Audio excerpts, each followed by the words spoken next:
আজি ১ নং লাজংপথাৰ গাঁও অৰ্থাৎ আমাৰ গাঁৱত বিহু উৰুৱা কাৰ্যসূচী পালন কৰা হৈছে।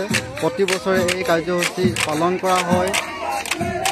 আগৰ কেইবছৰ ধৰিও এই বছৰ আমাৰ এই কাৰ্যসূচীটো পালন কৰা হৈছে, কিন্তু এবাৰ অকণমান আমাৰ নাচনী সংখ্যা আৰু চোৱাৰ বিহুৱাৰ সংখ্যা যথেষ্টখিনি কম হৈছে, যিহেতুকে আমাৰ সমগ্ৰ এই কাকপথাৰ অঞ্চলটোতে কি হ'ল এটা হাঁপিৰ উপদ্ৰৱ হৈ আছে।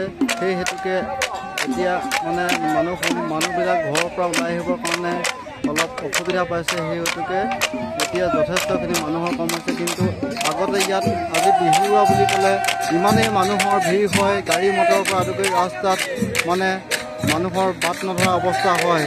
হ'লেও আজি আমি আমাৰ পৰম্পৰা ৰক্ষা কৰি চলিবই লাগিব। সেই হেতুকে আমি আমাৰ আজি এই বিহু উৰুৱা কাৰ্যসূচীটো আমি পালন কৰিছোঁ আৰু যথেষ্ট ভাল লাগিছে। উলহ মালহেৰে এয়া দেখিছেনে, বিহুৱাসকলে চাকচনি মাৰিৰে তেওঁলোকে গান ধৰি তেওঁলোকে নাচনীসকলক নচুৱাই আছে। দেখিছেনে আপোনালোকে কি সুন্দৰকৈ নাচ পৰিৱেশন কৰিছে। আৰু চাৰিওফালে